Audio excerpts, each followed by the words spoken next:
ओम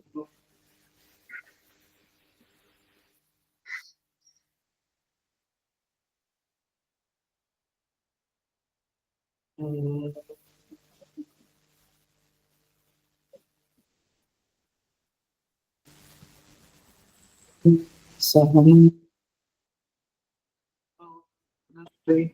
सहं वीर्यं करवावहै तेजस्विनावधीतमस्तु मा विद्विषावहै।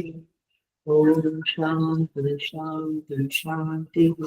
समस्त जन कल्याणे निरतं करुणामय नमामि चिन्मयं देवं सद्गुरुं ब्रह्म विद्याम्। हरि ओम। I welcome you all with great love and great respect in this Bhagavad Gita discourses. हम 11वें अध्याय पे चल रहे हैं। 21 नंबर के श्लोक से हम चैंटिंग करेंगे और आज उसे देखेंगे।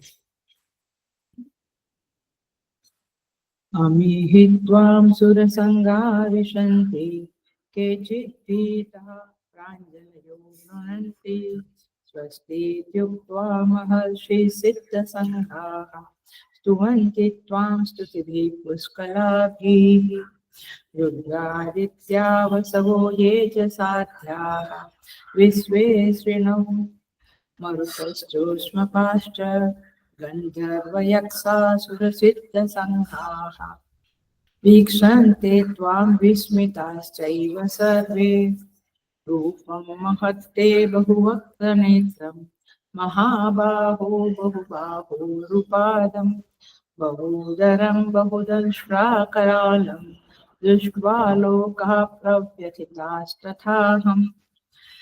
नभस्पृशं दीप्तमनेकवर्णं व्यात्ताननं दीप्तविशालनेत्रं दृष्ट्वा हि त्वां प्रव्यथितान्तरात्मा धृतिं न विन्दामि शमं च विष्णु। दंष्ट्राकरालानि च ते मुखानि दृष्ट्वैव कालानलसन्निभानि दिशो न जाने न लभे च शर्मा प्रसीद देवेश जगन्निवास।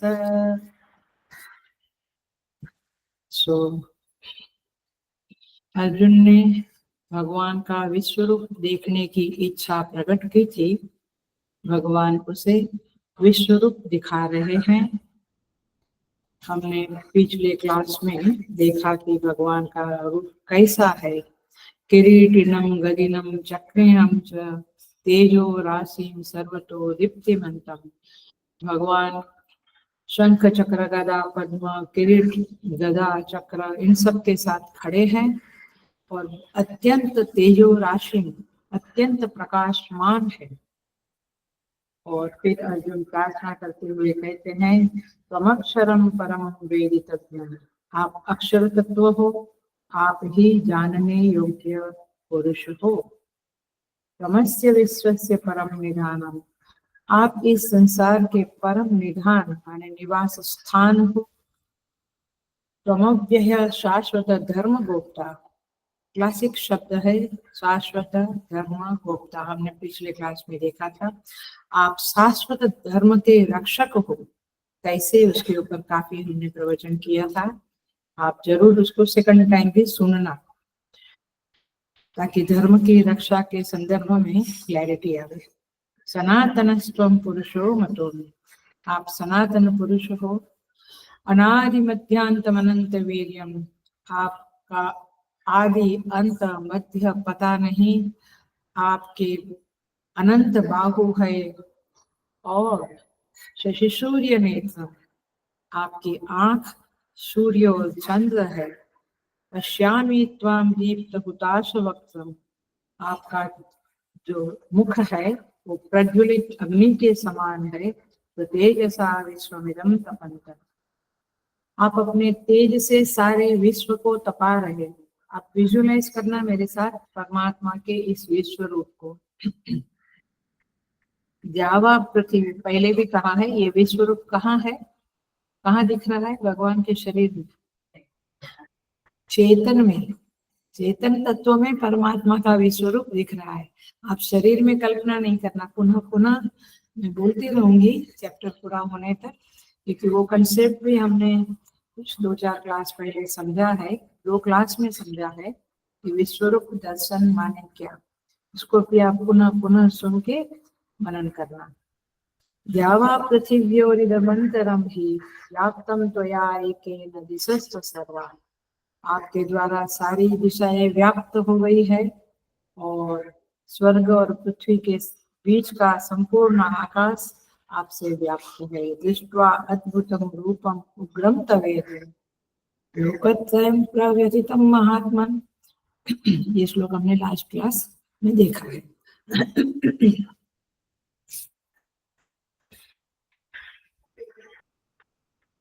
आपका अद्भुत रूप देखकर और उग्र रूप देखकर तीनों लोग व्यथित हो रहे हैं। यहाँ तक हमने देखा था, मतलब पहले वो किरीटिनम गदिनम वाला रूप गया, अभी भगवान का उग्र रूप है। आप देखो अर्जुन आगे क्या कह रहा है, क्या स्तुति कर रहा है। विश्व रूप में प्रवेश करते हुए देवादियों का वर्णन है और स्तुति करते हुए महर्षि आदि का वर्णन है। आइए 21 नंबर का श्लोक देख रहे हैं। अमी ही त्वां सुर संघा विशन्ति। अमी माने वे ही सुर संघा देवताओं के समूह त्वां विशन्ति, आप में प्रवेश कर रहे हैं। अब अर्जुन इस युद्ध का भयानक स्वरूप देख रहा है। विश्व रूप के साथ साथ अब युद्ध देख रहा है जो भविष्य में होने वाला है, मैंने थोड़ी देर बाद शुरू होने वाला है, लेकिन उसका रिजल्ट वो अभी देख रहा है। हमें हित्वाम सुरसंघा विशन्ति, देवताओं का समूह आप में प्रवेश कर रहा है। केचित् भीता प्रांजलयो गृह्णन्ति, कुछ लोग भयभीत होकर हाथ जोड़कर आपके नाम और गुणों का गृह्णन्ति मैंने उच्चारण कर रहे हैं। तीसरी लाइन, स्वस्ति इति उक्त्वा महर्षि सिद्ध संघाः। महर्षि और सिद्धों के जो समुदाय है वे स्वस्ति स्वस्ति माने कल्याण हो इति उक्त्वा ऐसा कहकर स्तुवन्ति त्वां स्तुतिभिः पुष्कलाभिः, उत्तम उत्तम स्तोत्रों द्वारा आपकी स्तुति कर रहे हैं। है चारों लाइन। पहला क्या है, देवताओं का समूह आप में प्रवेश कर रहे हैं। दूसरा है भयभीत लोग हाथ जोड़कर आपके गुणों का कथन कर रहे हैं। तीसरी लाइन में कहते हैं महर्षि और सिद्धों का समूह आपकी माने स्वस्ति युक्त देश का सृष्टि का कल्याण हो ऐसा कह रहे हैं। और साथ में स्तुति भी पुष्कला भी अनेक स्तुतियों के द्वारा आपका स्तवन कर रहे हैं। तो ये सिंपल श्लोक है। आज का क्लास बहुत सिंपल है, बट आपको एक उपासना हो जाएगी आपके क्लास में। आप विजुलाइज करिएगा कि परमेश्वर कैसा महान है और हम कैसे उनको बांसुरी वाला और मोरपंख वाला बनाकर, यानी वो भी ठीक ही है, वो भी उनका ही रूप है, बट केवल उतना समझना ये गलतफहमी है, ये टोटल विजन नहीं है। सो देखिए, पहले अर्जुन को विश्व रूप दिखा, उसमें परमात्मा ही परमात्मा दिखा, मैंने उनका एक रूप दिखा। अब उसको स्थिर विश्व रूप नहीं दिखता है, अब अस्थिर विश्व रूप दिखता है। क्या कुछ चल रहा है, चलायमान जीवन भी दिख रहा है, मरण भी दिख रहा है, सारी घटनाएं घटती हुई दिख रही है और देवता लोग भगवान के मुख में प्रवेश हो रहे हैं, ऐसा अर्जुन देख रहा है। अब उसका संदर्भ भी देखेंगे। केचिद भीता, कोई लोग भागने में असमर्थ हो गए हैं। जब हम डर जाते हैं तो चल नहीं सकते, चलना मुश्किल होता है। भागने में असमर्थ है तो हाथ जोड़कर कोई क्षमा मांग रहा है, कुछ भगवान के गुणगान गा रहा है। और जो सिद्ध लोग हैं, महर्षि लोग हैं, ये देख रहे हैं कि सृष्टि का क्या हाल हो रहा है, और अपने आश्रम में बैठकर हाथ उठाकर स्वस्तिर्भवतु स्वस्तिर्भवतु, स्वस्ति हो, देश सृष्टि का कल्याण हो, कल्याण हो, इस तरह स्वस्ति कह रहे हैं। स्तुति भी ही, पुष्कला भी, साथ ही साथ संपूर्ण रूप से स्तुति कर रहे हैं, अनेक सुंदर सुंदर स्तुतियों का गान कर रहे हैं और कल्याण के लिए स्वस्ति वाचन कर रहे हैं। ये है 21 नंबर के श्लोक का विश्वरूप दर्शन का वर्णन है।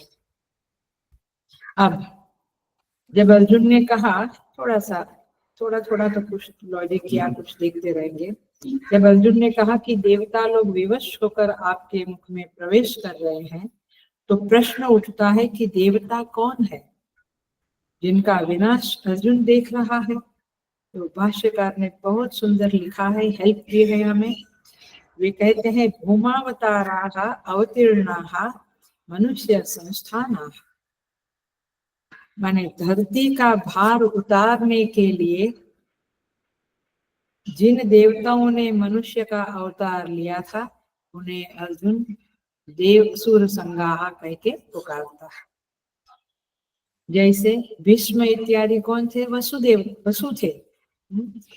तो 8 वसु जो है, तो वसु थे, तो वे भी देवकोटि के लोग हैं।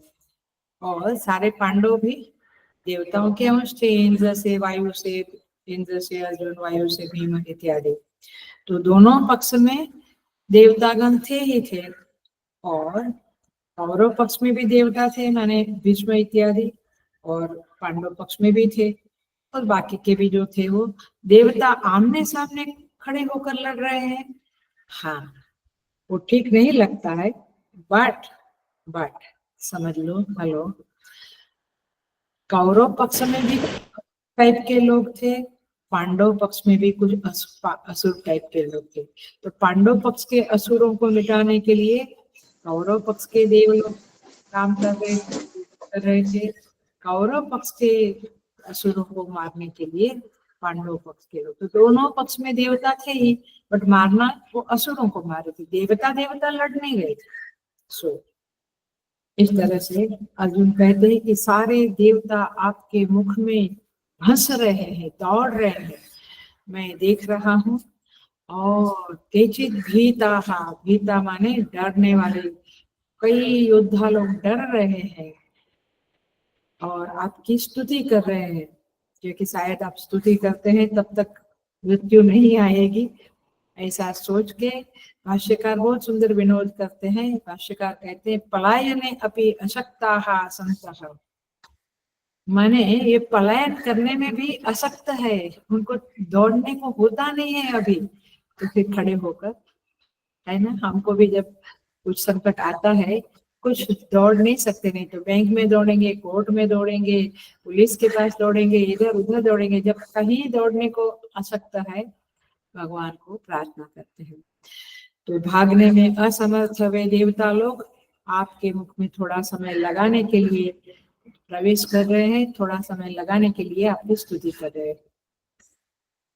और सिद्ध संगाह, महर्षि सिद्ध संगाह, वे लोग स्वस्ति अस्तु जगतः, जगत का कल्याण हो, ऐसा क्यों कह रहे हैं? भाष्यकार अगेन मदद करते हैं। शांकर भाष्य is must with you, at least 10 chapter हो गए। शांकर भाष्य साथ में रख के कभी खोल के पढ़ेंगे तो बहुत आनंद आएगा और बहुत क्लैरिटी मिलेगी और स्पष्टता होगी। भाष्य में कहते हैं, जिनके पास है वे तो अवश्य पास में रखें। भाष्यकार कहते हैं, उत्पादादि निमित्तानि उपलक्ष्य, ये उत्पाद का निमित्त देखकर ये लोग जगत का कल्याण हो ऐसी प्रार्थना शुरू कर दिया है। तो महर्षि लोग ऐसा कहते हैं, करते हैं, और अर्जुन जैसा जैसा भगवान का रूप घटाते हुए देखता है, वैसा वैसा वर्णन कर रहा है। अब विश्व रूप के भयानक पक्षों को अर्जुन देख रहा है। अभी तक तो सब बुढ़ी बुढ़ी देखा, सब अच्छा अच्छा देखा, अभी अर्जुन भयानक पक्षों को देख रहा है। और थोड़ा इसके संदर्भ में देख लें। महर्षि शब्द का अर्थ है मंत्र ऋषयः मंत्र द्रष्टारः। ऋषि शब्द में ऋष धातु है जो मंत्रों के दृष्टा है। दृष्टा शब्द का अर्थ समझता है, मैंने उन्होंने मंत्र की रचना नहीं की है। हेलो, बिल्कुल अटेंशन से ये बात पक्की कर लो। ऋषि किसको कहते हैं? मंत्र के रचयिता नहीं है, मंत्र के दृष्टा है। उनको ध्यान में समाधि में मंत्रों के दर्शन हुए हैं जो सनातन है। मंत्र भी सनातन है। आप ऐसा नहीं समझना कि कलयुग के लिए वामदेव ऋषि ने ये ओम नमः शिवाय मंत्र की रचना की। रचना नहीं होती है, ये दृष्टा होते हैं, उसको देखते हैं समाधि में, परमात्मा दिखाते हैं। और इसीलिए मंत्रों का अनुष्ठान करने से, जप करने से बहुत फायदा होता है, क्योंकि वे सनातन है। इसलिए उनमें हमारा कल्याण करने की, आशीर्वाद देने की सामर्थ्य है। और इसलिए मंत्रों का रिस्पेक्ट करते हुए जप करना चाहिए। किधर भी कैसे भी मंत्र जप नहीं करना चाहिए।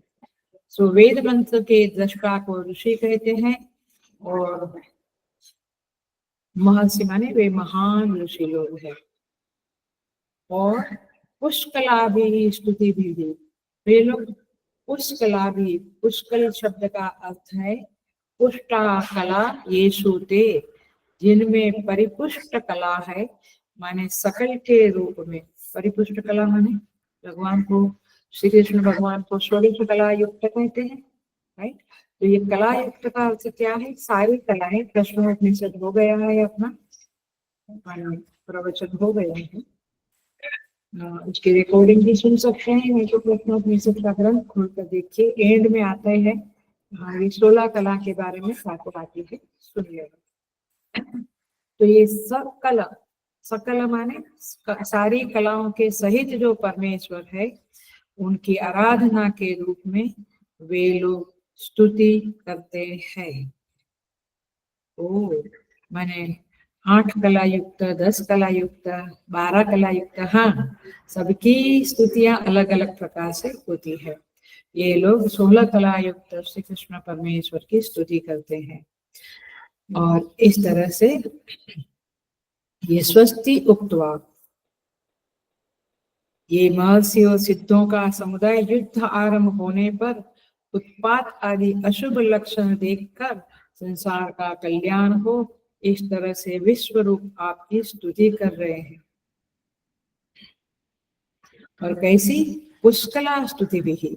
युद्ध देखने के लिए आए हुए नारद आदि महर्षि भी और सिद्धों का समूह भी संहार के निवृत्ति के लिए, माने संहार न होवे इसके लिए पुष्कल अर्थात संपूर्ण अर्थों वाली स्तुतियों से, गुणों के उत्कर्ष का प्रतिपादन करने वाली वाणी से परमात्मा का स्तवन कर रहे हैं।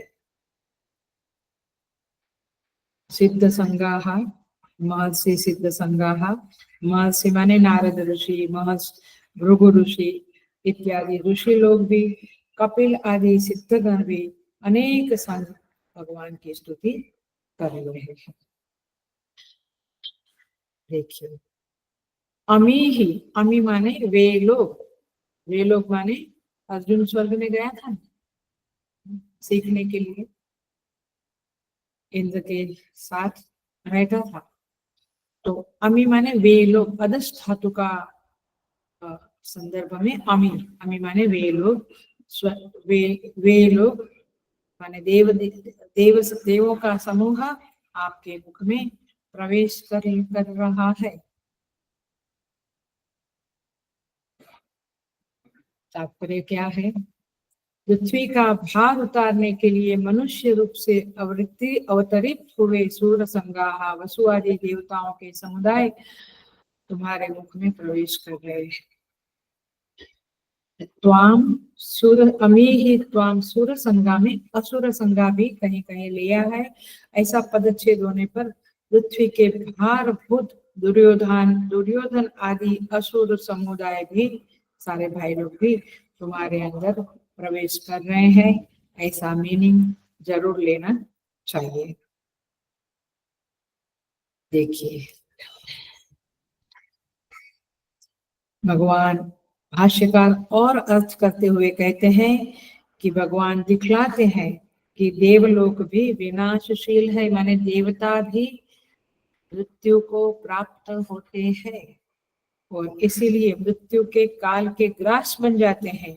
इसलिए विवेकी पुरुष को चाहिए कि परमात्मा की प्राप्ति के लिए ही साधना करे, स्वर्गलोक इत्यादि के लिए साधना ना करे। इस तरह से यहाँ पे प्रार्थना है।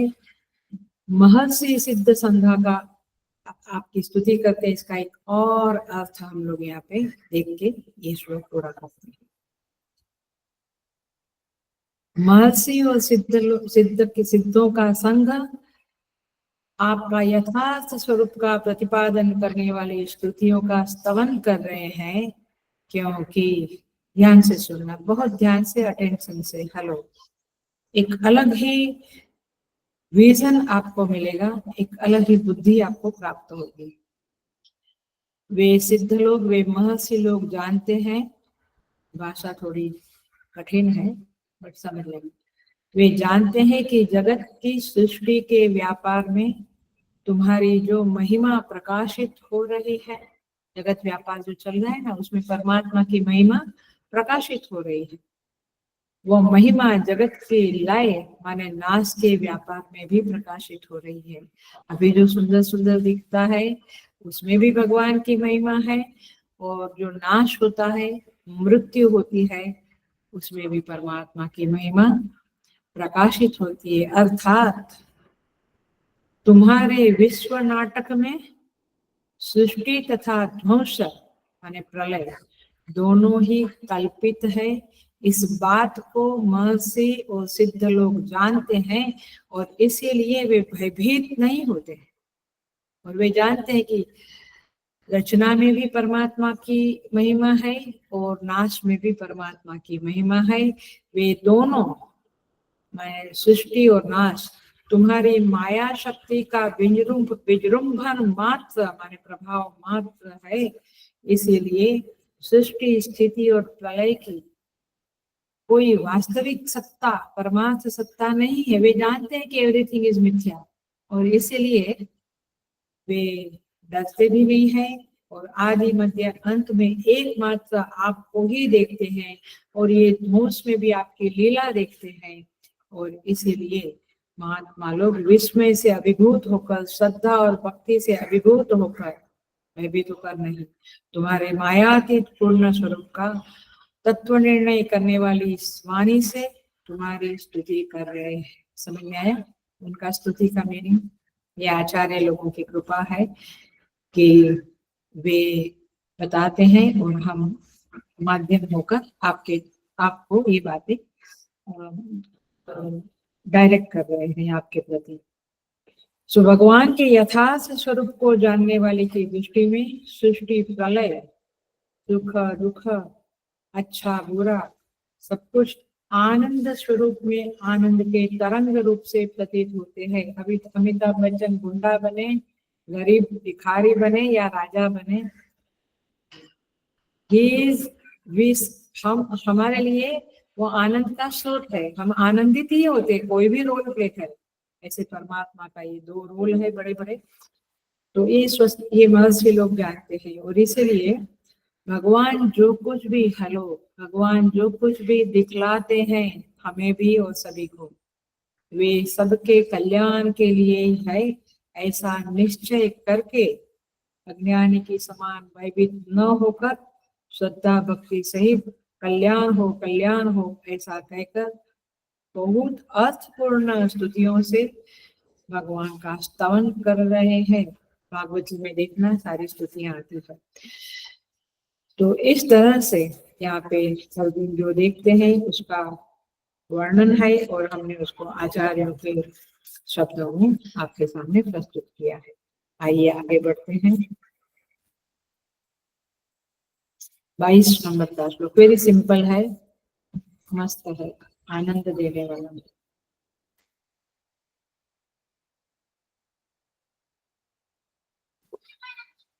रुद्र, आदित्य, वसवः, ये च साध्याः। ये 11 रुद्र, 12 आदित्य, 8 वसु और साध्यगण, विश्वे अश्विनो मरुतः च उष्मपाः च। विश्वदेव, विश्व माने विश्वदेव, अश्विनो माने 2 अश्विनी कुमार, मरुतः मरुदगण, और उष्मपा माने पितरों का समुदाय। हमारे पितर को शास्त्रीय भाषा में उष्मपाहा कहते हैं। तथा गंधर्व, यक्ष, असुर, सिद्ध संगाः। ये गंधर्व, यक्ष, राक्षस और सिद्धों के समुदाय भी वीक्षन्ते त्वां विस्मिताः च एव सर्वे। ये सब लोग आपको विस्मित होकर देख रहे हैं, आपकी ये लीला को विस्मित होकर देख रहे हैं। देखिए,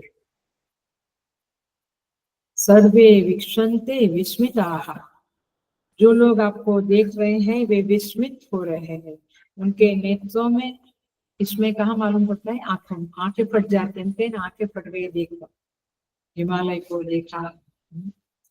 तो उनके नेत्रों में विस्मय दिखाई रहा है, जैसे कि अदृष्ट पूर्व दृश्य को देख रहे हैं, पहले कभी न देखा हुआ जो दृश्य है ऐसा देख रहे हैं, और विश्व रूप को देखकर चमत्कृत हो रहे हैं। कौन है?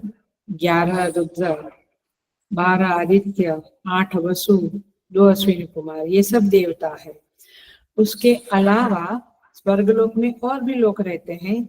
विश्व देवता रहते हैं, साध्य देवता रहते हैं, 49 49 मरुदगण रहते हैं, और ये देवलोक में रहने वाले लोग हैं। और पितृलोक में पितरा रहते हैं, हमारे पूर्वज जो इस संसार को छोड़कर गए हैं वे रहते हैं, और उन्हें पुष्पपा कहते हैं। वे सबको चमत्कृत होकर, वे सब लोग चमत्कृत होकर आपको देख रहे हैं। तो अर्जुन ने यहाँ पे देवलोक के सारे निवासियों का नाम दिया, पितरों के निवासियों, पितृलोक के निवासियों का नाम दिया, और फिर गंधर्व, यक्ष, सिद्धगण आदि को देखकर, और यहाँ पे अगेन गंधर्व, यक्षासुर, सिद्ध संगा माने असुर लोग, असुर लोग भी, असुर के संग भी आपको दर्शन कर रहे हैं। सो इस श्लोक में अति मानवीय लोग माने मनुष्य के अलावा के जो सृष्टि में लोग हैं, उस अति मानवीय अर्थात अलौकिक जातियों का अर्जुन ने नाम लिया है। आइए थोड़ा इसकी डिटेल भी समझे, शायद हमारे कर्म बहुत अच्छे हुए और हमें देवलोक में जाने को मिले। तो जरा परिचय है तो अच्छा रहेगा कि आपको समझेगा। अच्छा, इनके बारे में तो हमने पढ़ा था, तो आपको थोड़ी दोस्ती अच्छे से हो जाएगी। आइए, वीक्षन्ते विस्मिताः। वे लोग परमेश्वर को विस्मित होकर देखते हैं। सेकंड चैप्टर में भी कहा है क्या? आश्चर्यवत् पश्यति कश्चिदेन, आश्चर्यवत् वदति तथैव चान्यः, आश्चर्यवत् चैव मन्यः शृणोति, श्रुत्वा अपि वेद न चैव कश्चित्। माने इस परमात्मा को जो भी देखते हैं, रियलाइजेशन करते हैं, वे आश्चर्यवत हो जाते हैं। ऐसे अभी ये सब लोग भी आश्चर्यवत परमात्मा को देख रहे हैं। देखिए, उष्मपाह, पहले हम पितर लोगों का देखते हैं। देखा, पितर लोगों के बारे में स्मृतियों में आता है, यावत् उष्णं भवेत् अन्नम यावत् अश्नन्ति वाक्यताः, पितरः तावत् अश्नन्ति यावत् भोक्ता, यावत् न उक्ता हविः गुणाः, यावत् न उक्ता हविः गुणाः। कुछ नहीं समझा, संस्कृत है। यावत् उष्णम भवेत् अन्नम, जब तक अन्न जो दाल चावल रोटी सब्जी जो भी हम अर्पण करते हैं, हवि अन्न देते हैं, वो गरम गरम है। और जब तक जो ब्राह्मण उस अन्न को खाते हैं, श्राद्ध का देते हैं ना, ब्राह्मण को बुलाते हैं, जब तक वे वाणी का मौन रखकर, माने ये अन्न अच्छा है बुरा है ऐसा कुछ कमेंट न करते हुए मौन रखकर खाना खाते हैं और स्वाद के बारे में या किसी प्रकार की बातें नहीं करते हैं, तब तक ही पितृलोक खाना खाते हैं। देखो, माने हम कुछ भी किधर भी डालते हैं और ऐसे नहीं, बहुत रिस्पेक्टफुल होता है। पितर आते हैं, अन्न खाते हैं, कब तक? जब तक ये ब्राह्मण लोग चुपचाप खाना खाते हैं, और जब तक अन्न गरम गरम है, आप ठंडा होके कल बनाया आज दिया ऐसा नहीं चलेगा। सो इस तरह से पितर लोग अन्न खाते हैं। और श्रुति में इसलिए कहा है उष्म पाही पितरः, पितृ उष्म, उष्म माने गरम, उष्म माने गरम, पितृ उष्ण अन्न का भागी है, और इसीलिए पितरों को उष्मपाह, उष्मपाह, पा माने पीना खाना, बट बेसिकली पा माने, देखिए, सूक्ष्म शरीर धारण करके आते हैं, जो शरीर था वो तो शरीर नहीं आते, सूक्ष्म शरीर धारण करते हैं, और इसलिए सूक्ष्म इंद्रिय से ही, वे सूक्ष्म गंध से ही उनकी तृप्ति होती है। तो ये गरम गरम अन्न है तब तक, बाकी ठंडा हो गया तो गंध भी चली गई और उष्णता भी चली गई, तो इसलिए उनको उष्मपाहा कहा है। साध्याहा, साध्याहा शब्द का अर्थ है वे एक प्रकार के देवता है। कौन है वे? ऋग्वेद के अनुसार ये धार्मिक विधियों के मानवीय रूप है। समझ लो, इस शब्द को मैं वापस बोल रही हूँ, धार्मिक विधियों के मानवीय रूप है, अर्थात वे दिव्य, हम हवन करते हैं तो अग्नि में डालते हैं, फिर देवता को जाता है, तो ये मध्यस्थ हुआ ना अग्नि। तो ऐसे जो मध्यस्थ पुरुष है, जिस देवता को उद्देश्य करके हम अलग अलग देवता को उद्देश्य करके हवन करते हैं, तो ये मध्यस्थ पुरुष के रूप में ये कार्य करते हुए भगवान भक्तों की प्रार्थना को उस देवता के पास पहुंचाते हैं, निवेदन करते हैं, और तत्पश्चात भक्तों की कामनाओं को सफल करते हैं।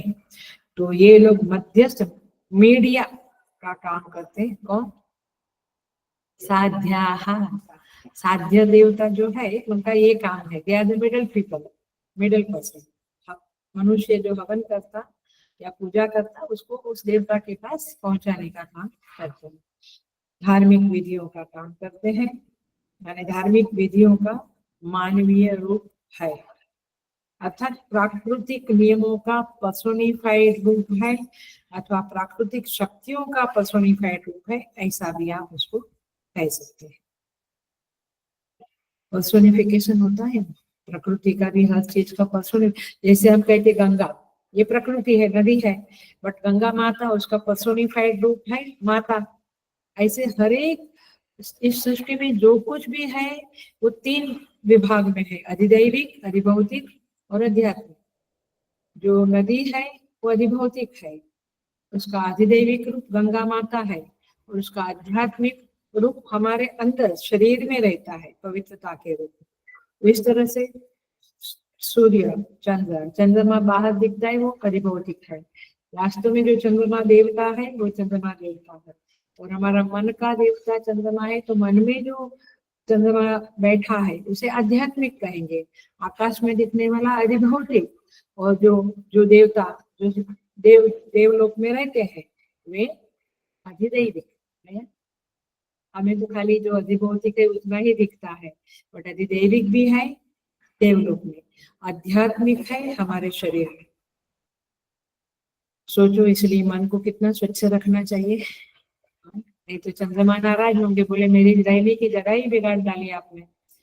इसलिए नेत्रों से भी अच्छा अच्छा देखना चाहिए, नहीं तो नेत्रों के देवता सूर्य भगवान कहेंगे इसका तो नेत्र ही आया ख्याल में। माने हमें देवताओं का सम्मान करना चाहिए, पूजनीय है वे, और इसी तरह से तीनों सत्ताओं को सम्मान देना चाहिए। सो साध्याहा, धर्म की पत्नी, दक्ष कन्या साध्या से ये 12 साध्य देवता की उत्पत्ति हुई है, ऐसा पुराणों में कहते हैं। धर्मदेव जो है उसकी पत्नी साध्या और उसके द्वारा साध्यगण उत्पन्न हुए। आगे बढ़ते हैं। विश्व देवा, ये सामान्य स्तर के देवताओं के लिए ऋग्वेद में यह समूहवाचक विश्व देवा नाम है, माने एक कॉमन टाइप के देवता था, माने इंद्र वरुण ये स्पेशल देवता है, बट जो सामान्य स्तर के देवता है उन्हें ऋग्वेद में विश्व देवा कहा। ये पूरा 10 का समूह है, पुराणों में इसकी संख्या 10 बताई गई है। इनमें भाववाचक गुण सम्मिलित है, जैसे सत्य, ज्योति, अहिंसा, क्षमा। ये जो गुण है ना, ये एक एक गुण के एक एक देवता है। ये सारी बातें उपासना ग्रंथों में आती है, पढ़ना चाहिए। वैसे तो उपासनाएं हम करते ही है, बट ये उपासनाओं का एक अलग पिक्चर, अलग विजन, एक अलग पासा, फैसेट बता रही हूँ। सत्य, ज्योति, जो क्वालिटी हमें अपने अंतःकरण में डेवलप करनी है, उसके देवता का आराधन करना चाहिए। समझ में आए? माने हमें बुद्धि डेवलप करनी है तो सरस्वती का आवाहन करना चाहिए। देवता कुछ भी, पैसा चाहिए और सरस्वती का आराधना करो, गड़बड़ी करते रहते हैं लोग। तो सत्य मुझे डेवलप करना है, मेरे अंदर मुझे सत्य चाहिए, तो सत्य नारायण भगवान की आराधना करनी चाहिए। वैसे तो अभी हमारी सोसाइटी में भी 26 जनवरी का सत्यनारायण का था, बट टू अंडरस्टैंड की वाई सत्यनारायण का था। वो सत्यनारायण भगवान सत्य रूप में हमारे चित्त में विराजमान हुए, जिससे हम असत्य का साथ छोड़ दे, वो सत्य का साथ रखे, ये उद्देश्य होता है बेसिकली।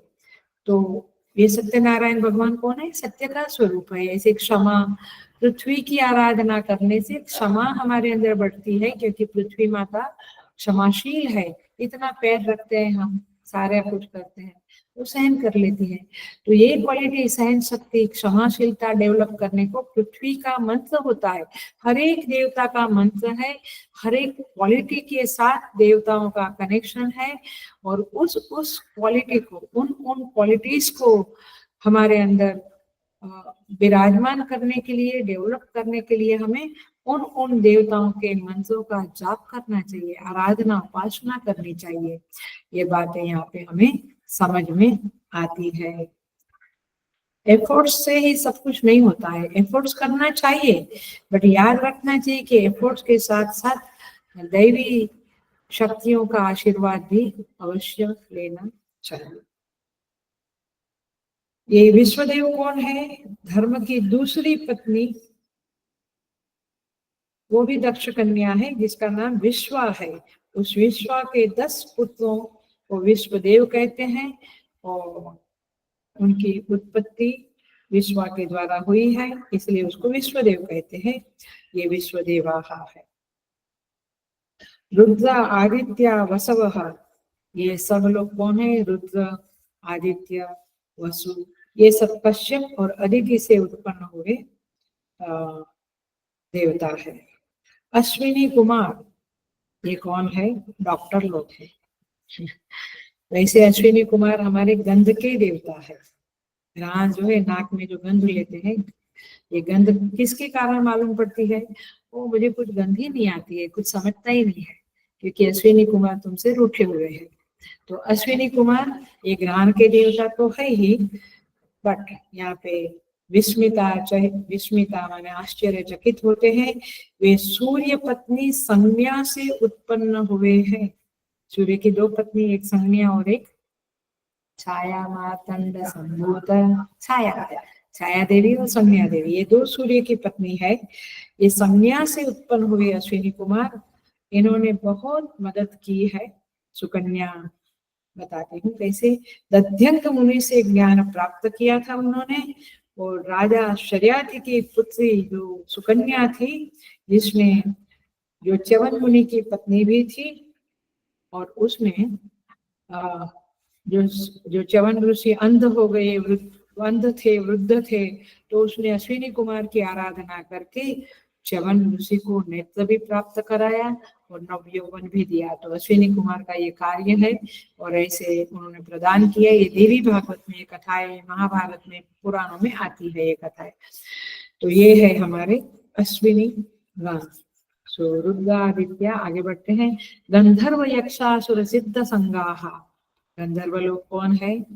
आगे कश्यप मुनि की पत्नी, कश्यप ऋषि की पत्नी, 3 पत्नियां। मुनि, उनको 12 पत्नियां थी। मुनि, राधा और अरिष्टा, ये 3 पत्नियों के द्वारा गंधर्वों की उत्पत्ति हुई है। ये राग रागिनियों के ज्ञान में निपुण है और देवलोक की वाद्य नृत्य कला में कुशल रूप से जाने जाते हैं। यही गंधर्व लोग। यक्ष कौन है? यक्षों की उत्पत्ति भी कश्यप पत्नी खसा नाम की उनकी पत्नी से मानी गई है। भगवान शंकर के जो गण है उसमें यक्ष लोग रहते हैं। इन यक्षों के और उत्तम राक्षसों के राजा कुबेर माने जाते हैं। ये राक्षसों के राजा कुबेर है। तो गंधर्व, यक्ष। असुर, देवताओं के विरोधी जो दैत्य, दानव और राक्षस है, उन्हें यहाँ पे असुर कह के अर्जुन ने संबोधित किया है। अगेन कश्यप जी की पत्नी दीति के द्वारा उत्पन्न होने वाले दैत्य और कश्यप जी की पत्नी धनु के द्वारा उत्पन्न होने वाले दानव, ये सब और राक्षस का, ये सब असुर कहलाते हैं। और राक्षसों की उत्पत्ति भी विभिन्न विभिन्न प्रकार से हुई है। सिद्ध संगाह, कपिल आदि सिद्ध जनों को सिद्ध कहते हैं और इन सब के विभिन्न अनेक समुदायों का वाचक यहाँ पे गंधर्व, यक्ष, असुर, सिद्ध संगाह, ऐसा यहाँ पे कहा है। देखिए, ये गंधर्व लोगों के बारे में कहते हैं हा हा हु। गंधर्वों का को कैसे परिचय कराते हैं? हा हा हु। ये गंधर्व लोग। कुबेर आदि यक्ष, विरोचन आदि असुर, कपिल आदि सिद्ध, ये सबके समुदाय को च शब्द से समुच्चय अर्थ में प्रयोग हुआ है।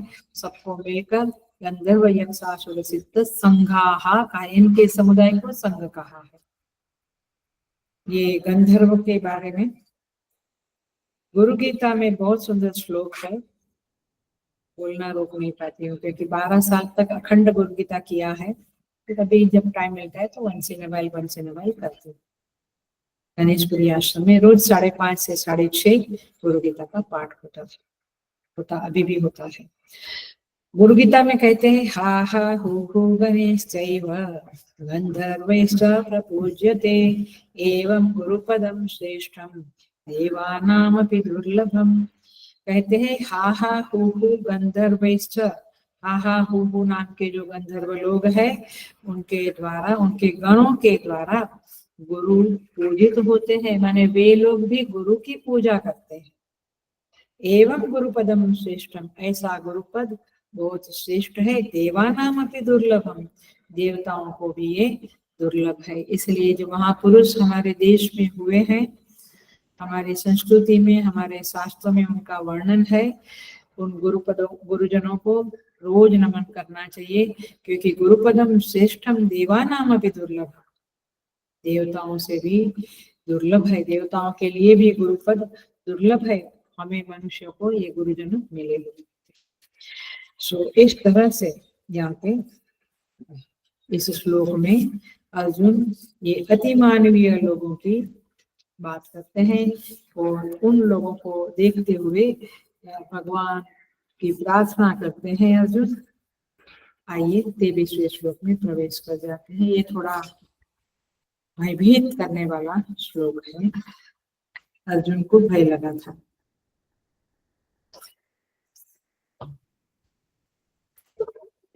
रूपम महत् ते बहुवक्त्र नेत्रम महाबाहो बहुबाहु पुरु पादम।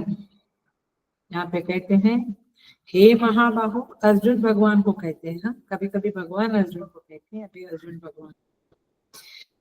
हे महाबाहो ते रूपम, आपका रूप, बहुवक्त्र नेत्रम, आपके बहुत मुख है, वक्त माने मुख, बहुत नेत्र है, बहु बाहु बहुत हाथ है, उरु माने जंघा, पादम माने पैर, बहु उदरम बहुत उदर वाला, बहु दंष्ट्रा कराला, दंष्ट्रा माने दाढ़, क्या बोलते जड़बा, समझ रहे हैं ना? दाढ़, ये दांत जो है ना, इसको दाढ़ कहते हैं। डॉक्टर के पास क्यों गए थे? दाढ़ दुखती थी इसके लिए गए थे, दाढ़ बोलते। बहुत सी दाढ़ों के कारण अत्यंत विकराल उस महान रूप को देखकर, दृष्टवा माने देखकर, लोकाः प्रव्यथिताः तथा अहम, सब लोग व्याकुल हो रहे हैं और मैं भी, हे प्रभु, व्याकुल हो रहा हूं। अर्जुन अपने मन की बात भगवान से कह देता है कि आपका ये ऐसा रूप देखकर लोगों के मन में व्यथा जागृत हुई है, व्यथा की वृत्ति उत्पन्न हो रही है। महत रूप माने विशाल रूप, आपका कैसा विशाल रूप है, बहुवक्त, बहुत सारे मुख है, बहुत सारे नेत्र है, और इतना विशाल है कि कहाँ आदि है कहाँ अंत है हम समझ ही नहीं पा रहे हैं। और सारे लोग प्रकृष्ट रूप से प्रव्यथिता, केवल व्यथिता नहीं, प्रव्यथिता, बहुत ज्यादा दुखी हो रहे हैं। उनके मुख, अनेक मुख, आपके अनेक मुख, अनेक आंखें, अनेक नेत्र माने आंखें, अनेक बाहु, जंघाएं, अनेक पैर है। तो ऐसा भयंकर रूप देखकर हम अपने आप को संभाल नहीं पा रहे हैं। बहुदंष्ट्रा कराल माने बड़े बड़े दांतों के कारण, ऐसा विकृत मुख। अभी तो आप शांति से सुन रहे हैं, लेकिन यहाँ प्रकट हो जाए तो भागेंगे, बोलेंगे क्लास मिस, कुछ नहीं, भगवान आंखों में नहीं देखना। भगवान सुन रहे हैं, क्योंकि यहाँ तो बड़े मुरली वाले आराम से बैठे हैं, तो रोज रोज हम दर्शन करने आते हैं, लेकिन ऐसा रूप दिखाए भगवान तो कोई मंदिर में आएगा ही नहीं। तो देखते हैं। सो अर्जुन कहते हैं बहुत दांतों, दाढ़ों के कारण, बहुत दांतों के कारण विकृत लग रहा है, भयानक लग रहा है। मैं भी बहुत घबरा रहा हूँ, मेरे चित्त में भी कोई आनंद की रेखा नहीं है। पहले तो बड़ा दिव्य दिव्य रूप था आपका, तो अच्छा लगता था, दिव्य माला, दिव्य आभूषण, दिव्य वस्त्र। अभी तो मालूम पड़ा संसार में सब कुछ सुंदर सुंदर नहीं है। विश्व के अनेक पक्ष है, और बहुत से पक्षों को देखने की हमारी हिम्मत भी नहीं होती है। हम लोग देखिएगा कभी टीवी में कुछ आता है या इस वीडियो हम लोग देख नहीं पाते थे, भयंकर रूप होता है, तो भयंकर बातमी न्यूज होते हैं, we can not hear also that. तो इस तरह से अर्जुन अपनी व्यथा, अपना दुख, और संसार सारा दुखी है, इस बात को भगवान के पास निवेदन कर रहा है। देखो, महत शब्द का अर्थ होता है जो प्रमाण के माप में न आवे उसे महान कहते हैं। माने जैसे आंख है, हमें सब कुछ, यहाँ वृक्ष देखते हैं, लैपटॉप देखते हैं, मंदिर देखते हैं, तो ये अपनी वृत्ति में आता है, बट परमात्मा का रूप है वो वृत्ति में नहीं आता है, इसलिए उनको महत रूप कहते हैं। भगवान महत है, महान। अभी यहाँ पे पहले तो अर्जुन ने कहा था कि लोकत्रयं प्रव्यथितः, तीन लोक में व्यथा है, तीनों लोग व्यथित हो गए हैं। इसमें क्या एक्स्ट्रा बोला, इसमें क्या एक्स्ट्रा बोला, मैं तथा अहम, देखो लास्ट शब्द देखो, तथा अहम दृष्ट्वा लोका प्रव्यथिताः तथा अहम, अहम माने मैं भी व्यथित हो गया हूँ भगवान। इसका मतलब है आप अभी शांत हो जाओ। सो महत शब्द का अर्थ है महान, आदि मध्य अंत हीनम, यहाँ आदि मध्य अंत पता नहीं चलता है, असीम शब्द भी उसको लागू पड़ता है, और अति प्रमाणम, प्रमाण से परे, रूपम महत्ते,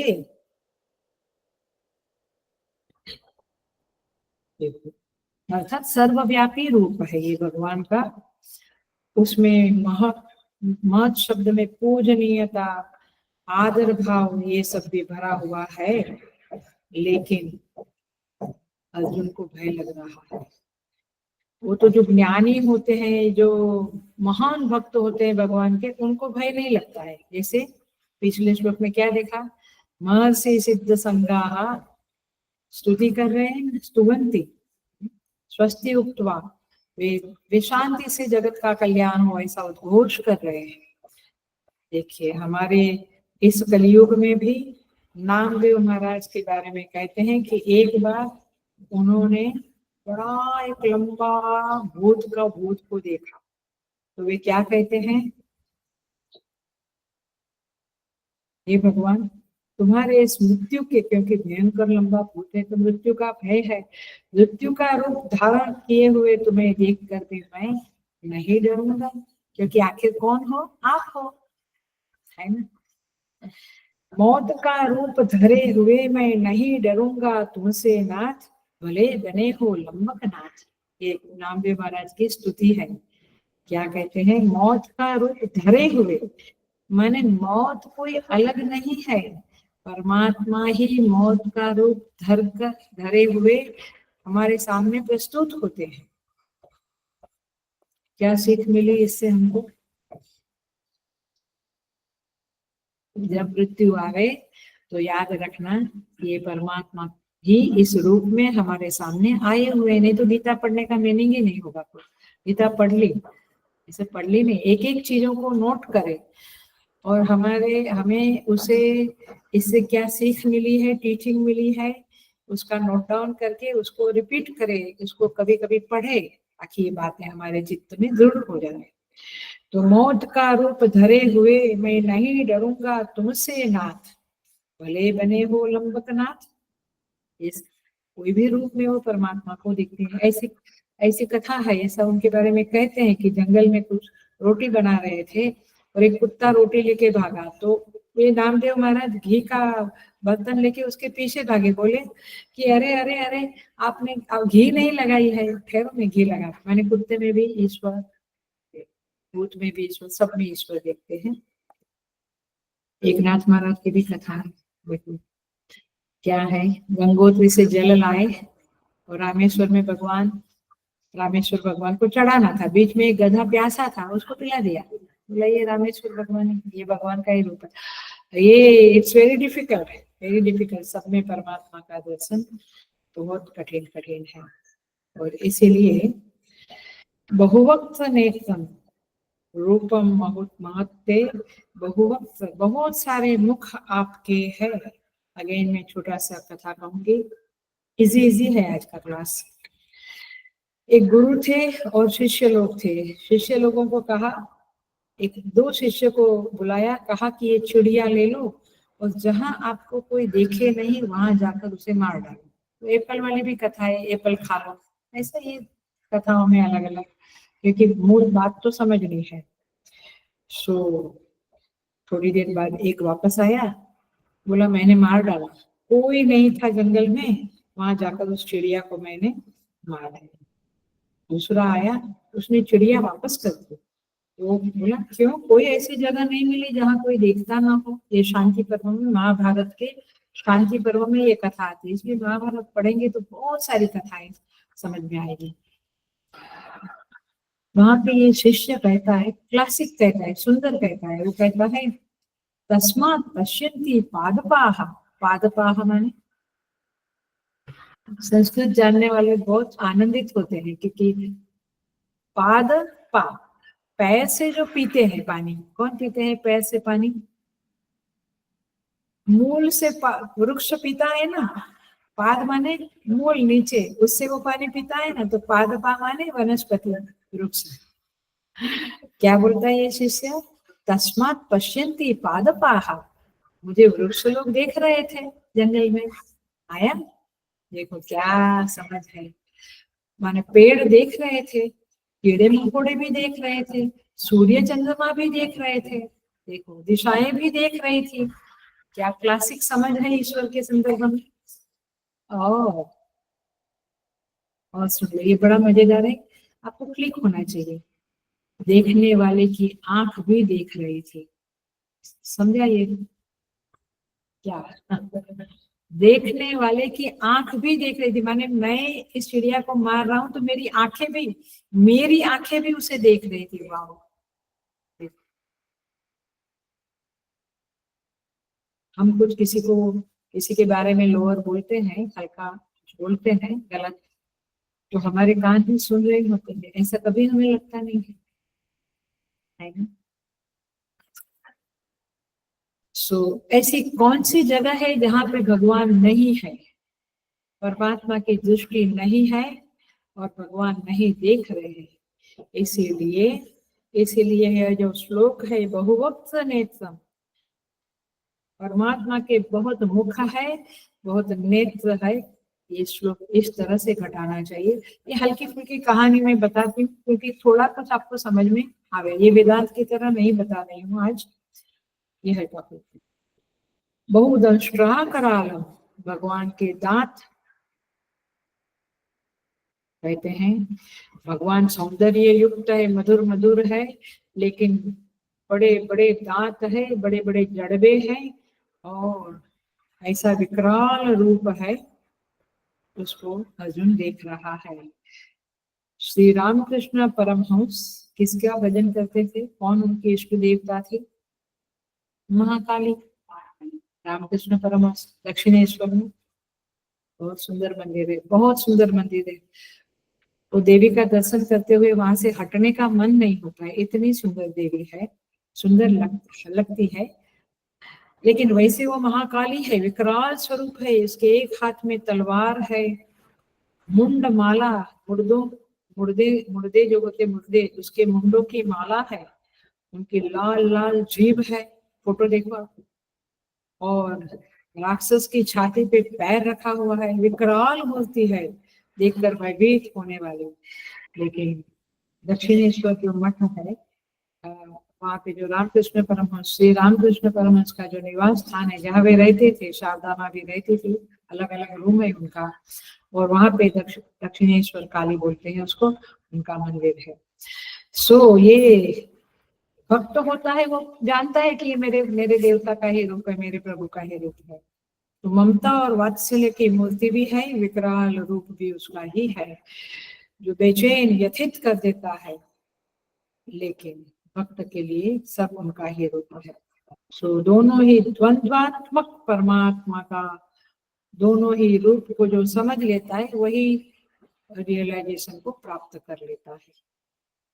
माने जन्म मृत्यु सुख दुख सब में परमात्मा का ही आशीर्वाद कृपा देखने वाला इस रूप से व्यथित नहीं होगा। यमराज की कल्पना करो, काले काले भैंसे के ऊपर बैठे हैं और विकराल दांत है उनके, भयंकर दिखते हैं, सिर के ऊपर 2 सिंह है, बरछट ऐसे भयंकर सिंह है, कौन, और ऐसा यमराज भी परमात्मा का ही स्वरूप है। तो इस तरह से बहुदंष्ट्रा करालम बहुवक्त्र नेत्र, इनको इस तरह से समझना चाहिए।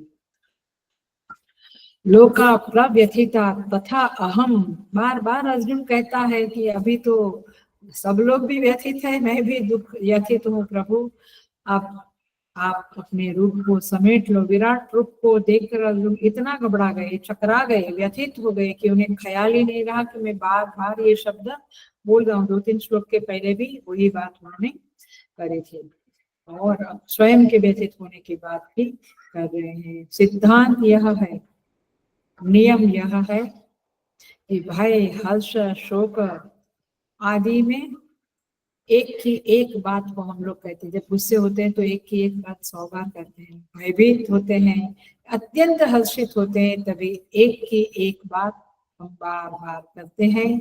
तो इसलिए यहाँ पे पुनरुक्ति दोष नहीं कहा जाएगा। हम जीव जो है, हम लोग सर्वत्र परमात्मा की सौम्य मूर्ति देखना चाहते हैं और आनंद और शांति को चाहते हैं, लेकिन भय और दुख से बचना चाहते हैं। लेकिन परमात्मा सारी मूर्तियों में, दुष्टों में भी और साधुओं में भी विराजमान है। कैसे? सामान्य रूप से विद्यमान है, जैसे सर्प अलग, दंड अलग, माला अलग, पानी का रेला अलग है, लेकिन लेकिन रज्जु जो रूप है वो सब में सामान्य रूप से विराजमान है। रज्जु के बिना ये रूप दिखते ही नहीं थे, तो सारे रूप जो दिखते हैं उसमें सामान्य रूप से परमात्मा विराजमान है। सुंदर से सुंदर रूप में, भयंकर से भयंकर रूप में वे विराजमान है। इसलिए केवल शंख चक्र गदाधारी नहीं है, ये बात हमें याद रखना पड़ेगा। ये संहार मूर्ति, काल मूर्ति को देखकर अर्जुन बहुत ही व्यथित होते हैं और परमात्मा के इस रूप का इस तरह से वर्णन करते हैं। हे महाबाहु कहते हैं, क्योंकि हे प्रभु, महाबाहु का अर्थ होता है आप में अनंत शक्ति है, तो आप इस भयंकर घोर रूप को शांत करके सौम्य रूप में आ जाओ, ऐसा अर्जुन का कहना है। देखो, प्रहलाद जो थे वो नृसिंह रूप को देखकर भयभीत नहीं हुए थे, क्यों? वे महान भक्त थे। तो इस तरह से अर्जुन के बारे में अर्जुन इस प्रकार की स्तुति करते हैं। 24 नंबर का श्लोक भी देख लेते हैं। नभस्पृशम दीप्तम अनेक वर्णम कहते हैं, नभ, हे विष्णु, संबोधन है इस श्लोक में, हे विष्णु, नभस्पृशम आकाश को स्पर्श करने वाला, दीप्तम अनेक वर्णम देदीप्यमानम अनेक वर्णों से युक्त, अनेक रंग वाला, वर्ण माने रंग वाला, व्याप्त आननम, आनन माने मस्तक, आनन माने माथा, फैलाए हुए, आनंद माने मुख, मस्तक मुख, मुख को फैलाए हुआ, व्याप्त माने फैलाया हुआ मुख वाले, दीप्त विशाल नेत्र, प्रकाशमान विशाल नेत्रों से युक्त, आकाश को स्पर्श करने वाले, अनेक रंग वाले, वाम दृष्ट्वा, आपको देखकर, प्रव्यथित अंतरात्मा, फिर से वही बात करता है कि मैं डर गया हूँ भगवान, प्रव्यथित अंतरात्मा, भयभीत अंतःकरण वाला मैं, धृतिम न विंदामि शमं च विष्णु, हे विष्णु, धृतिम न विंदामि शमं च विष्णु, न मुझ में धीरज है न शांति है, मैं अपने अंदर, अपने अंतःकरण में धृति, धैर्य और शांति को अब नहीं देख रहा हूँ। इसका अर्थ क्या हुआ? मैं अब अधीर हो गया हूँ कि आप पहले वाला रूप दिखाइए, और मेरे अंदर अशांति हो गई है प्रभु, आपका मुख पूरा खुला हुआ है। ओ माय गॉड, ऐसे भी जड़बा खुला हुआ है तो भयंकर लगता है, तो यहाँ तो परमात्मा का विशाल मुख, जड़बा खुला हुआ है, पूरा खुला हुआ है, और विशाल रूप इतना है कि गगनचुंबी है, आकाश को स्पर्श कर रहा है। ये आंखें मेरी ये सब देख नहीं पा रही है, क्योंकि आपका रूप जो है दीप्त विशाल नेत्र, आपके नेत्र विशाल है और प्रज्वलित अग्नि उसमें से झर रही, निकल रही है। तो इस तरह से विष्णु संबोधन करके अर्जुन कहता है, आप व्यापक हो, आपकी व्यापकता को दिखाने के लिए आपने ये रूप दिखाया, लेकिन अब मेरी धीरज खत्म हो गई है, मुझे शांति नहीं है, और इसीलिए आप अपने रूप को समेट लो, ऐसा उसका कहने का तात्पर्य है। किसी भयंकर दृश्य को देखकर मनुष्य जब घबरा जाता है तो क्या करता है? आंखें बंद कर लेता है, ऐसा कुछ देखने से आंखें बंद कर लेते हैं। लेकिन यहाँ तो जो रूप भगवान दिखा रहे हैं वो तो विश्व रूप है, और वो तो दिव्य चक्षु के द्वारा देखा गया है, आंख कहाँ से बंद करेगा वो बेचारा, देखना हमें। देखिए, हम उसे इसकी इस बात को समझ लेते हैं और यहाँ पे पूरा करेंगे। नभस्पृशम माने विराट रूप की अनंतता का द्योतक है।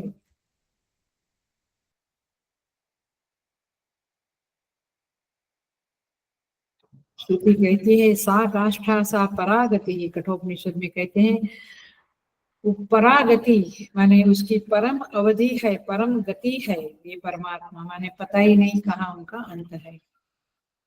व्याप्त आननम दीप्त विशाल नेत्रम, जैसे कोई भयानक जंतु किसी अन्य जंतु को खाने के लिए, जैसे सिंह है वो जंगल के पशु को, हिरन या ऐसे पशु को खाने के लिए मुख खोलता है, ऐसा भयंकर लगता है।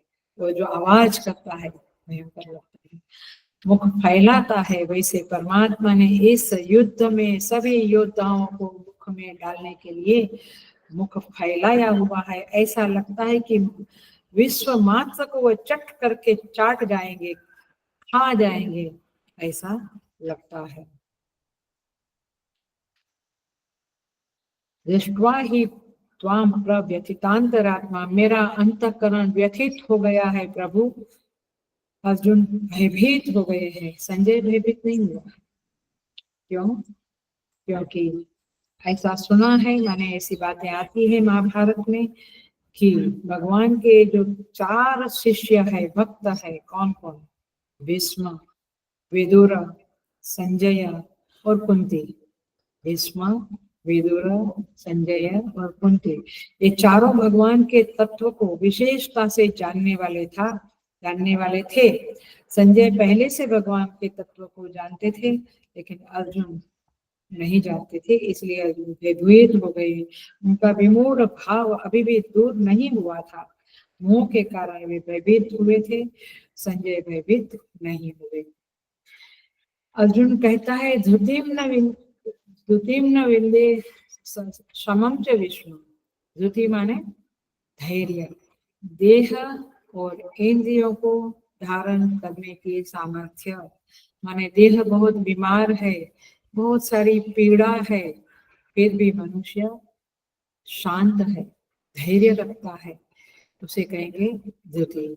इंद्रियों को धारण करना, इंद्रियां उलझ गई है, इंद्रियां बिल्कुल अशांत हो गई है, चंचल हो गई है, कुछ बोलने को, कुछ देखने को, फिर भी आदमी शांत बैठा रहता है।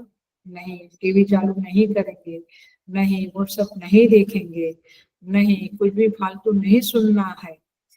इंद्रियों को कंट्रोल करने वाला, इसको कहेंगे धृति। और शम माने मन का निग्रह, माने ये धृति में इंद्रियों का निग्रह आता है, और शम माने मनोनिग्रह। मन की प्रसन्नता। हे प्रभु, मैंने मन की प्रसन्नता खो दी है, मेरी इंद्रियां अभी बहुत ही चंचल हो गई है, मुझे मन की तृप्ति रूप शांति मैंने खो दिया है, मन का स्वास्थ्य खो दिया है हे प्रभु। और इसीलिए आपका यह जो भयंकर रूप है, आकाश के समान स्पर्श करने वाला, जिसमें फैले हुए आनंद है, विस्तृत नेत्र है, आग के समान जल रहे हैं, ऐसा रूप देखकर, ऐसी संहार मूर्ति की अवधारणा तुम किए हुए हो, ये मेरी दृष्टि सहन नहीं कर रही है, और इसलिए मेरी अंतरात्मा प्रव्यथित है। हे प्रभु,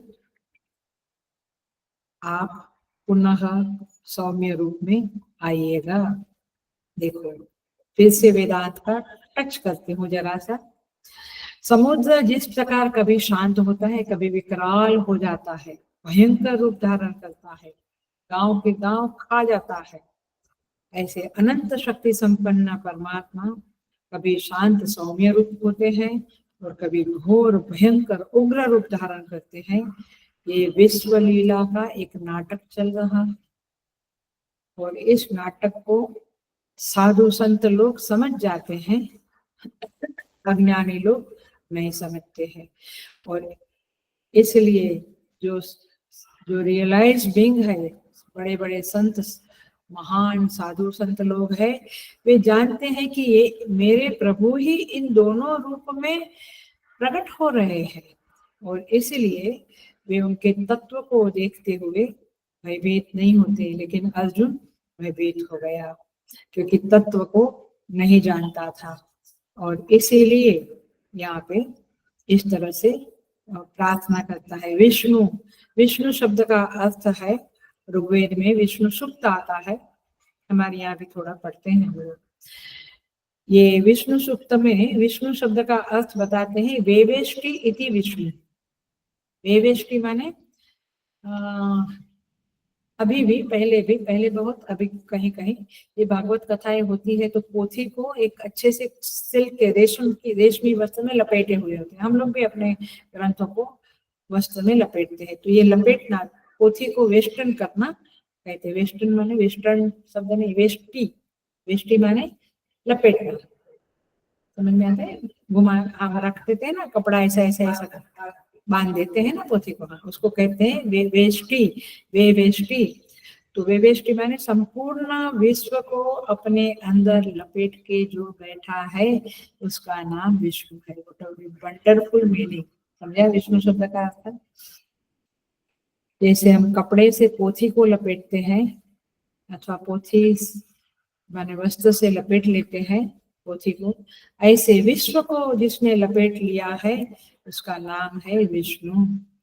अर्थात ये विश्व विष्णु से घिरा हुआ है, प्रत्येक भी घिरा हुआ है, संपूर्ण भी घिरा हुआ है। ये वाक्य जरा हेलो समझ लेना, प्रत्येक भी घिरा हुआ है, समष्टि भी घिरा हुआ है, संपूर्ण भी घिरा हुआ है। ऐसी कोई वस्तु नहीं जहाँ विष्णु भरपूर ना हो। घनो घनी भरला हा विठ्ठल, ये सर्वत्र व्याप्त है। विष्णु सहस्त्र नाम में देखेंगे तो पहले भगवान का नाम आता है विश्व, ओम विश्वम विष्णु वषटकारो। तो विश्वम शब्द क्या है? विष्णु का ही नाम है, और विष्णु शब्द का अर्थ है विश्व को घेरे हुए है। तो भगवान को आप कहाँ ढूंढते हो? भगवान कहते हमको तो क्या ढूंढे रे बंदे, हम तो तेरे पास में, क्योंकि भगवान से लपेटे हुए हम हैं। ऐसा कभी महसूस किया है? जैसे याद कराती हूँ, कोई एक साधक ने मुझे कहा था, मैं बोला आपकी क्या साधना है? उन्होंने कहा था कि मेरे आसपास मैं परमात्मा के अस्तित्व को, उनकी विद्यमानता को सतत महसूस करने की कोशिश करती हूँ, ये मेरी साधना है। ये विष्णु शब्द का अर्थ आया, भगवान हमें लपेटे हुए हैं, हम हमें घेरे हुए हैं, हम उनसे घिरे हुए हैं, लेकिन हम अज्ञानी जीव, मोह में पड़े हुए, हमें भान नहीं होता है, हमें अवेयरनेस नहीं है। और इसलिए अवेयरनेस इज गॉड नाम की एक पुस्तक है, बहुत प्यारी पुस्तक है, जहाँ पे प्रश्नोत्तर है निसर्गदत्त महाराज की। तो गौ से देखेंगे तो सांप नहीं दिखेगा, रस्सी दिखेगी, माला नहीं दिखेगी, रस्सी दिखेगी। इस तरह से इस संसार में परमात्मा ही सब कुछ घेरे हुए है, संपूर्ण दुनिया परमात्मा ही लपेटे हुए है। इसलिए उनका एहसास हमें अपने आसपास होना चाहिए। ये यहाँ पे साधना का पॉइंट है। आप अपने नोट बनाते हैं तो ये पॉइंट लिख के रखिए। और इस तरह से यहाँ अर्जुन कहता है जो दिम्न विंदामि शमम च विष्णु, हे प्रभु, क्योंकि वो मोहित हो गया है, उसे पता नहीं कि ये मेरे श्री कृष्ण का रूप है, माने वो अवेयरनेस नहीं है, वो भान नहीं हो रहा है। इसलिए कहते हैं कि सब लोग व्यथित है, मैं भी व्यथित हूँ। आप अपना स्वरूप पुनः जो जो जो भयंकर रूप है उसको पुनः समेट लीजिए। इसलिए श्वेता श्रुति में आता है, त्वं स्त्री त्वं पुमानसि त्वं कुमार उत वा कुमारी त्वं जातो भवसि विश्वतो मुखः। श्वेता उपनिषद भी हो गया है। हर फ्राइडे को उपनिषद का क्लास होता है। अभी तो ऐतरेय चल रहा है, बट श्वेता हो गया। चाहिए तो सुन लेना रिकॉर्डिंग। कहते हैं कि आप ही स्त्री हो, आप ही पुरुष हो, कुमार हो, कुमारी हो, और विश्व तो मुख, सारी तरफ आप ही आप हो। बूढ़े लोग कौन है? श्रुति कहती है जीर्णो दंडे न वज्रति, यानी बूढ़े बाबा भी बनकर आप ही चल रहे हो। कभी कभी बूढ़े लोग को देखकर हमें जुगुप्सा आती है, उनका चेहरा नहीं अच्छा लगता, वृद्ध शरीर अच्छा नहीं लगता है।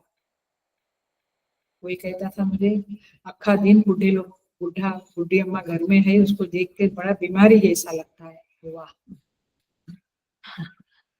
तो उनको देखकर हम बीमार जैसे हो जाते हैं, इसलिए उनको वानप्रस्थ में डाल देते हैं। वाह, बढ़िया, सुनकर बड़ा भयंकर लगता है। कभी कभी लगता है कि हर बच्चे को शास्त्र पढ़ना चाहिए, बिना शास्त्र के क्या पशु समान है। जैसे क्या सिंह और पूंछ के बगैर का पशु की कल्पना करो, वैसे ऐसे मनुष्य है जो शास्त्र विहीन लोग है। तो इसलिए यहाँ पे कहते हैं श्वेता शतक में ऋषि कि आप बूढ़े बाबा बनकर लाठी लेकर चलते हो और लोगों को धोखा देते हो, ये तुमको पहचानते नहीं है, वास्तव में सब कुछ आप ही हो। दीप्तिम अनेक वर्णम, आप अनेक रंग के हो, सब में आपकी दीप्ति चमक फैल गई है, और आंखों में भी आपकी चमक है, चेहरे में, त्वचा में आपकी चमक है, और व्यात्तानन मुंह फैलाए हुए हो, जैसे सारे विश्व को अभी निगल लोगे, ऐसा आपका स्वरूप है। इस तरह से आगे भी कहेंगे दंष्ट्रा करालानि, आगे के क्लास में वेनसडे को देखेंगे। बहुत सुंदर वर्णन आता है, और 4-5 श्लोक में वर्णन के बाद पूरा 11 अध्याय का प्रसंग बदल जाता है। ओम पूर्णमदः पूर्णमिदं पूर्णात् पूर्णमुदच्यते पूर्णस्य पूर्णमादाय पूर्णमेवावशिष्यते। ओम शांति शांति शांति। हरि ओम। श्री गुरुभ्यो नमः। हरि ओम।